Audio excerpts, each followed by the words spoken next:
아브라함이 가나안 땅을 다닐 때는 두려움이 없었습니다. 그런데 애굽으로 내려가서는 걱정과 근심이 가득했어요. 애굽 사람이 아내의 그 아름다움 때문에 이 남편 아브람을 죽이는 것은 아닐까? 아브람이 쓸데없는 걱정을 하게 됩니다. 그러니까 일어나지도 않은 일에 아브람은 두려움이 가득했던 거죠. 그 이유는 가나안 땅에서는 아브람이 하나님과 함께 했어요. 하나님께 예배드렸습니다. 제단을 쌓고 예배드리고, 그래서 가나안 땅에 있을 때는 두려움이 없었거든요. 그런데 극심한 기근 앞에 흔들립니다. 예배를 잃어버린 거예요. 예배가 없어지자 분별력을 잃고 애굽으로 내려가는 이 잘못된 선택을 하게 됩니다. 아브라함이 애굽에서 믿음이 실패하고 다시 네겝으로 가나안 땅으로 올라와요. 가나안 땅에서 애굽으로 갈 때는 내려갔어요. 그러니까 신앙도 내려간 거예요. 그런데 하나님이 아브라함에게 다시 기회를 주셔서 가나안 땅으로 올라오면서 이 아브라함의 신앙도 올라온 거예요. 가나안 땅에서 처음으로 예배 드렸던 곳에서 다시 하나님의 이름을 부르며 예배를 드립니다. 이 아브라함의 신앙의 기준은요, 예배예요. 예배가 있느냐 없느냐에 따라서 삶이 달라졌어요. 아들 이삭을 번제단에서 하나님께 드릴 때도 예배가 있었거든요. 우리의 신앙은요, 올라가는 신앙이 돼야 됩니다. 우리의 신앙의 기준이 바로 예배라는 거예요. 예배가 있어야 됩니다. 예배 생활도 올라가는 그런 예배 생활 될 수 있기를 바라겠습니다. 하나님과 멀어지면 신앙이 내려가는 거예요. 우리의 생각이 하나님을 생각하고 하나님과 동행하면 인생의 폭풍이 불어도요, 우리는 믿음으로 올라갈 수 있다는 거죠. 언제나 예배가 있고 하나님을 생각하는 그런 올라가는 신앙 될 수 있기를 주님의 이름으로 축복합니다. 아브라함이 애굽에서 나와 가지고 도착한 곳이 처음 가나안 땅에서 제단을 쌓고 여호와의 이름을 불렀던 베델과 아이 사이였습니다. 아브라함이 처음 신앙, 여호와의 이름을 불렀던 곳으로 다시 돌아온 거죠. 거기서 하나님의 이름을 다시 불렀어요. 하나님을 향한 처음 마음이 이렇게 중요합니다. 우리는 이 처음 마음, 처음 신앙을 간직하고 있어야 돼요. 처음 신앙을 잃어버리면 반복되는 예배와 익숙해진 신앙생활에 감동도 없고요, 감사도 없고요, 기쁨도 없어요. 처음 마음 가지고 있는 것이 건강한 신앙생활이거든요. 내 상황이 불리해도 하나님을 중심으로 살겠다는 이 마음이 변하지 않는다면 우리는 승리할 수 있는 겁니다. 그래서 이 처음 마음, 이 처음 신앙이 변하지 않게 되기를 바라겠습니다. 말씀 읽어볼게요. 창세기 13장 5절, 6절 말씀입니다. 같이 읽습니다. 아브라함이 일행 롯도 양과 소와 장막이 있으므로 그 땅이 그들이 동거하기에 넉넉하지 못하였으니 이는 그들이 소유가 많아서 동거할 수 없었음이니라. 아브라함의 조카 롯이 등장합니다. 이 롯에게도요, 로비가 있어요. 가축이 있습니다. 그러니까 아브라함도 부자고 롯도 부자였던 거예요. 하나님이 아브라함에게 복을 주셨죠. 어떤 복을 주셨냐? 너는 복이 될지라. 아브라함으로 인해서 그 복이 퍼져간다라는 거예요. 그러니까 아브라함을 통해서 그 복을 처음 받았던 사람이 롯입니다. 그러니까 이 아브라함은요, 자기만 잘 살려고 하지 않았어요. 자기만 부자가 되려고 하지 않았습니다. 함께 했던 이 롯도 부자가 됐던 거예요. 우리가 복을 받는 사람 되기를 축복합니다. 그래서 우리로 인해서 주변까지, 함께하는 사람까지 복을 받기를 축복해요. 이것이 아브라함의 복이거든요. 그러니까 아브라함도 부자가 되었고 롯도 부자가 되었는데 아브라함의 목자들과 롯의 목자들이 같이 사는 것이 이제 어려워지게 된 거예요. 가축의 수가 늘어났기 때문입니다. 애굽에서 이 가축이 많아졌는데 가나안 땅에서 같이 함께하기에 이 땅이 넉넉하지 않았다라는 거예요. 7절 말씀이에요. 13장 7절 말씀 읽어보겠습니다.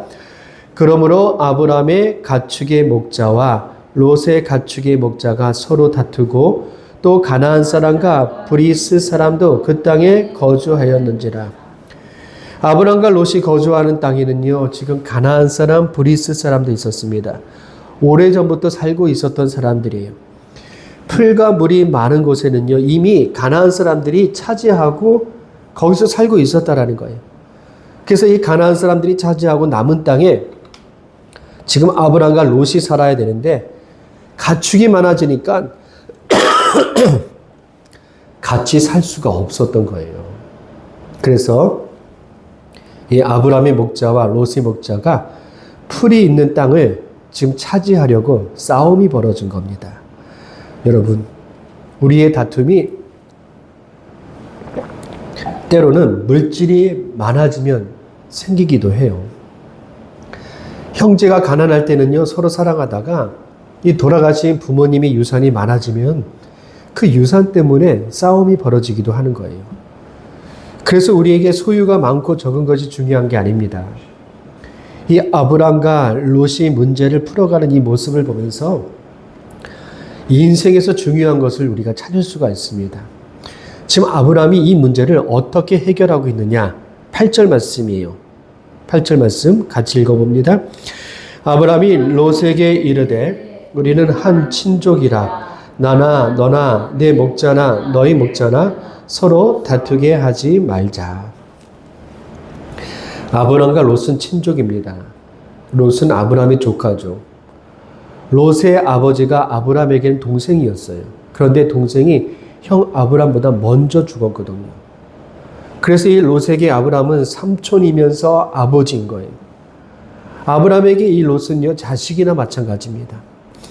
지금 아브람의 목자와 롯의 목자가 다투는데 아브람이 서로 다투게 하지 말자 이렇게 부탁을 해요. 이 말씀에서요, 제발이라는 의미가 이 안에 담겨져 있어요. 여러분, 누군가가 야, 우리 제발 다투지 말자 이렇게 말을 한다면 지금 상대방이 계속해서 싸움을 걸어오기 때문에 야, 우리 제발 싸우지 말자 이런 뜻이거든요. 좋은 땅을 차지하려고 롯이 자꾸 다투는 거예요. 롯은 공격적인 사람입니다. 자기 목자들에게 아브라함의 목자들과 싸워서라도 좋은 땅에서 이 롯의 소와 양들을 먹이라고 시킨 거예요. 그래서 아브라함이 야, 우리 제발 다투지 말자. 다투게 하지 말자. 이렇게 부탁을 해요. 아브라함이 해결책을 내놓습니다. 13장 9절 말씀입니다. 너희 앞에 온 땅이 있지 아니하냐? 나를 떠나가라. 너가 자하면 나는 우하고 너가 우하면 나는 자하리라. 이제 서로 독립하자라는 겁니다. 서로 떠날 수밖에 없는 거예요. 미워서가 아니라 좋은 관계를 유지하기 위해서 서로 갈라지자는 거예요. 아브람은요, 내가 이 땅을 가질 테니까 너는 나머지 땅을 가져라. 이렇게 말할 수 있는 입장이었거든요. 그런데 선택권을 조카 롯에게 줍니다. 너가 오른쪽을 택하면 나는 왼쪽을 택할 것이고, 너가 왼쪽을 좋아한다면 나는 오른쪽을 할 거야. 너가 먼저 선택해. 여러분, 이 말이 쉽지 정말 이렇게 행한다라는 것은 쉬운 일이 아니거든요. 가축을 키우는 일에서 중요한 것은 물과 풀이 있는 좋은 땅입니다. 물과 푸른 초장을 찾지 못하면 양떼는요, 죽는 거예요. 지금 상식적으로 생각하면 또 촌수로 생각하고 서열로 생각하고 모든 것을 생각해 보면 아브람이 먼저 선택해야 됩니다. 가나안 땅을 주시겠다고 하나님이 약속을 받은 사람은 아브람이에요. 롯은 아브람을 따라왔어요. 롯은 아브람에게 더부살이하는 입장이에요. 그런데도 아브람은 롯에게 선택권을 줍니다. 이런 일이 가능할 수 있었던 것은요, 애굽의 사건을 아브람이 경험해서 그래요. 신앙이 내려가고 하나님을 멀리해서 애굽에서 아내까지 빼앗깁니다.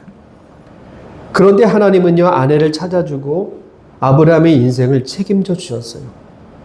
그런 과정을 통해서 아브람의 믿음이 성숙해진 거예요. 아브라함은 애굽의 사건으로 분명히 경험합니다. 소유가 많거나 적거나 이게 중요한 게 아니에요. 하나님의 말씀에 순종하고 하나님이 주시는 은혜가 내 인생을 결정하게 된다는 것을 알게 된 거예요.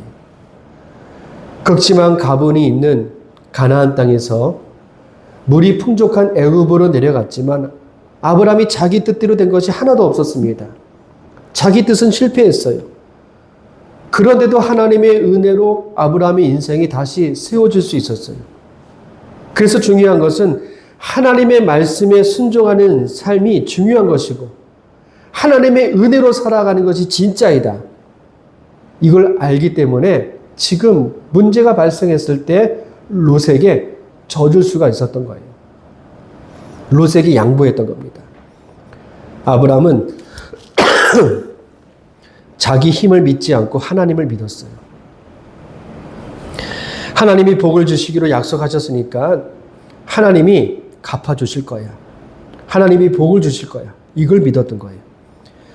하나님이 없는 사람은요, 살만한 곳에 가야 살지만 하나님을 믿는 사람은 여기도 되고 저기도 되고 다 살 수 있는 거예요. 그래서 아브라함은 내가 먼저 선택할 수 있는 이 당연한 거 다 내려놓고요, 롯에게 양보했던 겁니다. 그러면 아브라함이 양보해서 롯이 선택하게 되었어요. 그러면 이 롯은 어떻게 해야 될까요? 삼촌이 양보하면은요, 예의상 삼촌이 먼저 하시라고 양보해야 됩니다. 그런데 이 롯은요, 염치가 없는 사람이에요. 부자가 된 것도 아브라함과 함께 있었기 때문이에요. 삼촌이 욕심 부리지 않고 조카를 챙겨 주었기 때문에 이 롯도 부자가 될 수 있었던 거예요. 이것을 안다면 이 롯이 삼촌에게 양보하는 것이 맞는 거거든요. 이게 상식이에요. 이게 사람이 사는 모습이거든요. 그런데 13장 10절 말씀 우리 같이 읽어보겠습니다. 이에 롯이 눈을 들어 요단 지역을 바라본즉 수알까지 온 땅의 물이 넉넉하니 여호와께서 소돔과 고모라를 멸하시기 전이었으므로 여호와의 동산 같고 애굽 땅과 같았더라. 아브라함과 롯은 베델과 아이 중간에 있는 높은 산에 있어요. 이 높은 곳에서 요단 아래 지역을 내다보고 있는 거예요. 위에서 보니까 소알까지 평지가 펼쳐져 있는데 물이 넉넉하고 아주 좋은 땅이었던 거예요. 롯은 지금 서로 다투고 서로 싸우고 지금의 이 문제를 땅의 문제로 보고 있는 거거든요. 그래서 물이 넉넉하고 좋은 땅에 살아야 안심이 되는 거예요. 그래서 이 좋은 땅을 차지하려고 합니다. 그런데 아브라함은요, 지금의 이 문제를 땅의 문제가 아니라 관계의 문제, 사람의 문제로 보았던 겁니다. 아브라함이 롯에게 처음 했던 말이, 야, 우리는 한 친족이다. 한 가족이다. 인간관계를 중요하게 여긴 거예요. 이것이 신앙인의 모습인 거죠. 우리의 기준은 돈이 아니라 사람에게 있어야 됩니다. 돈이 많아도 사람이 없으면 그 인생은요, 외로울 수밖에 없어요. 인생이 외로운 것은요, 돈이 없어서 외로운 것이 아니라 사람이 없어서 외로운 거예요. 삶의 문제를 사람의 문제로 보고요, 우리 잘 풀어갈 수 있었으면 좋겠습니다. 이 롯은 물이 넉넉하고 좋은 땅을 선택했죠. 그런데 그 땅이 성경에서 이렇게 설명해요. 10절 말씀 뒷부분이 이렇게 되어 있습니다. 여호와께서 소돔과 고모라를 멸하시기 전이었으므로 여호와의 동산 같고 애굽 땅과 같았더라. 롯이 바라보았던 땅은 소돔과 고모라가 있는 땅이에요. 롯은 그 땅이 멋져 보였습니다. 그래서 여호와의 동산 에덴 동산과 같고 애굽 땅과 같았던 거예요. 그렇게 보였다라는 거예요. 그런데 여러분, 에덴 동산과 애굽 땅은요, 같은 땅이 아니에요. 같이 비교할 수 있는 땅이 아닙니다. 에덴 동산은 하나님 나라의 모형이에요. 천국의 모형이거든. 애굽 땅은 세상, 제약된 세상을 상징하는 땅입니다. 에덴 동산이 빛의 세상이라면 성경에서 이 애굽은요, 어둠의 세상이에요. 절대로 함께 할 수 있는 땅이 아니란 이야기예요. 그런데 이 롯이 요단 땅을 바라보는데 애굽 땅과 에덴 동산과 같이 똑같이 여기고 있다라는 거예요. 아브람과 애굽으로 내려가서 경험했던 이 롯은요, 애굽 땅이 어떤 땅이었냐면 천국의 땅과 같이 보였던 거예요. 에덴 동산처럼 좋아 보였던 거였죠. 우리의 생각이 바르지 않으면 언제든지 이 세상과 에덴 동산을 똑같이 여기고 있는 겁니다. 세상에서 내가 커지고 많아지고 높아지고 자기 뜻대로 이루어지면 바로 그것이 천국이라고 착각을 해요. 롯이 그런 착각을 하고 있다는 거예요. 우리 13장 11절 12절 말씀 읽어보겠습니다. 그러므로 롯이 요단 온 지역을 택하고 동으로 옮기니 그들이 서로 떠난지라. 아브람은 가나안 땅에 거주하였고 롯은 그 지역의 도시에 머무르므로 그 장막을 옮겨 소돔까지. 아멘. 롯은 자기가 좋아 보이는 땅으로 계속 가다가 마침내 소돔까지 이르렀습니다. 롯에게는요, 이것이 좋았어요. 그런데 그 땅에 대해서 성경이 이렇게 중요한 말씀을 합니다. 13절 말씀입니다. 소돔 사람은 여호와 앞에서 악하며 큰 죄인이었더라. 하나님이 보실 때 소돔 사람은 큰 죄인이에요. 아주 흉악한 죄인이었던 거예요. 그런데 롯은 그 땅이 좋고 그 사람들이 좋다고 그곳으로 향했던 거예요. 여러분, 중요한 말씀이에요. 아브람과 롯이 헤어지기 전까지 롯은요, 아브람과 동행했습니다. 하란과 같이 있다가 아브람이 하나님의 말씀을 듣고 가나안 땅으로 옮길 때도 이 롯은 같이 따라왔었어요. 아브람이 하나님을 등지고 애굽으로 내려갈 때도요, 롯은 애굽으로 따라갔어요. 아브람이 애굽에서 부끄러운 일을 당했을 때도요, 이 롯은요, 옆에서 지켜보았습니다. 그리고 하나님이 아브람에게 다시 은혜를 주시는 것을 확인했었어요.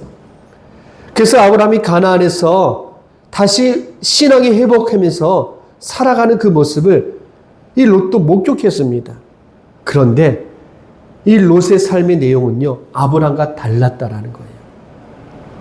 우리가 어떤 경험이든 그 경험이 참 중요하지만 더 중요한 것은요, 그 경험에 대한 해석이 중요한 겁니다. 어떻게 해석하느냐, 이게 중요한 거예요. 똑같이 애굽에서 실패를 경험했는데 애굽의 실패를 해석하는 아브람과 롯은요, 달랐던 겁니다. 여러분, 해석을 잘하자입니다. 해석을 잘하자. 우리가 똑같은 공간에서 똑같은 사건을 체험해도요, 사람마다 해석이 달라요. 해석이 다르기 때문에 똑같은 사건을 체험했지만 살아가는 방식이 달라지는 거예요. 하나님의 말씀으로 해석할 때 바르게 살아가는 해석이 되는 겁니다. 애굽의 사건에서 아브람은요, 하나님의 말씀으로 해석했어요. 하나님의 말씀을 등지고 사는 인생은 불안하고 거짓말을 하게 되고 신앙이 무너지는 것을 알았습니다. 그래서 아브람은 회개했어요. 하나님께 돌아간 거예요. 똑같은 애굽의 사건을 보고 롯은요, 애굽 땅이 에덴 동산같이 보였던 거예요. 애굽의 그 풍요로움, 애굽의 그 번성, 그것이 롯에게 최고였던 것입니다. 애굽의 사건을 세상적으로 해석한 거예요. 애굽의 사건이 성공이라고 해석한 거예요. 그래서 애굽 같은 곳에서 살아야겠다, 이런 목표가 생긴 거죠. 애굽처럼 풍요롭고 부족한 것이 없는 곳에서 살아야 된다고는 겁니다. 그래서 이 여호와의 동산과 애굽 땅을 똑같이 여기고 하나님이 큰 죄인으로 여기는 이 소돔 사람들이 같이 사는 것을 삶의 목표가 되었던 겁니다. 하나님이 죄인으로 보셨던 이 소돔 사람들, 이 시대에 성공했던 사람으로 롯은 여겼던 거예요. 우리가 크고 작은 사건을 경험합니다. 하나님의 말씀으로 살지 않으면 우리가 경험하는 건요, 우리의 인생을 악한 길로 몰고 갈 수 있다는 거예요. 우리가 말씀으로 해석할 때 그 사건들은요, 나를 성숙하게 만들어주는 영적인 재산이 되는 거예요. 그래서 여러분, 해석을 잘하자입니다. 해석을 잘하자. 하나님의 말씀으로 해석할 수 있게 되기를 축복합니다. 13장 14절 말씀이에요. 같이 읽겠습니다. 롯이 여호와께서 아브라함에게 이르시되 너는 눈을 들어 너 있는 곳에서 북쪽과 남쪽 그리고 동쪽과 서쪽을 바라보라. 롯이 떠나고 여호와께서 아브라함에게 말씀하세요. 롯은 세상으로 갔습니다. 그런데 아브라함은요, 가나안 땅에 남아 있어요. 그랬더니 하나님께서 말씀하세요. 동서남북을 살펴보라는 거예요. 왜 살펴보느냐? 15절 말씀입니다. 같이 읽겠습니다. 보이는 땅을 내가 너와 네 자손에게 주리니 영원히 이르리라. 이 말씀에서 중요한 것은 영원히라는 말이에요. 영원히. 우리는 거대한 것을 목표로 삼아요. 그래서 사람들은요, 바벨탑을 져요. 거대한 것을 목표로 하기 때문에 아주 큰 거, 거대한 것을 세우려고 합니다. 그래서 실패하는 거예요. 우리의 목표는 영원한 거예요. 영원히 변하지 않는 거. 영원히 지속되는 거. 그래야 속지 않는 겁니다. 그래야 바르게 분별할 수 있다는 거예요. 16절 말씀 읽어볼게요. 내가 너의 자손이 땅의 티끌 같게 하리니 사람이 땅의 티끌을 능히 셀 수 있을진데 내 자손도 세리라. 티끌은 먼지입니다. 사실 세상의 먼지는요, 사람이 셀 수가 없어요. 그래서 자손들이 셀 수 없을 만큼 많아질 것이라고 하나님이 확인시켜 주시는 말씀이에요. 17절 말씀 읽어볼게요. 너는 일어나 그 땅을 종과 행으로 두루 다녀보라. 내가 그것을 아멘. 하나님이 동서남북을 바라보라 합니다. 왜 바라보라니까요? 보이는 그 땅을 주겠다라는 거예요. 사방으로 다니면 너가 발로 밟는 거 그 땅 다 주겠다라는 거예요. 하나님이 우리에게 이런 약속을 주셨다면 우리는 바빠질 겁니다. 보이는 땅이 내 땅인데 더 많이 보려고 만원경을 가지고 조금이라도 더 많이 보려고 애쓸 겁니다. 뛰어서 한 걸음이라도 더 멀리 가면 그 땅이 내 땅이 되는 거예요. 하나님이 그렇게 약속하셨다면 아브라함은요, 열심히 뛰어다녀야 됩니다. 내 발로 밟는 땅이 내 것이 되는 거거든요. 그런데 아브라함은요, 그렇게 하지 않았어요. 그러니까 확실히 아브라함은 뭔가가 있는 사람이에요. 신앙이 있는 사람인 거죠. 13장 18절 말씀 읽어보겠습니다. 이에 아브라함이 장막을 옮겨 헤브론에 있는 마므레 상수리 수풀에 이르러 거주하며 거기서 여호와를 위하여 제단을 쌓았더라. 아브라함은 내 땅을 차지하기 위해서 뛰어다니지 않았습니다. 장막을 헤브론으로 옮겼습니다. 마므레 상수리 수풀에서 여호와를 위하여 제단을 쌓았어요. 헤브론의 뜻은요, 교제의 자리라는 뜻이에요. 하나님과 교제하겠다라는 거예요. 마므레는요, 활기차다, 강하다, 열렬하다 이런 뜻입니다. 그러니까 아브라함은 하나님과 열렬하게 교제하는 그 자리를 선택했던 것이고 거기서 제단을 쌓고 하나님께 예배드립니다. 아브라함의 관심은 땅에 있지 않았어요.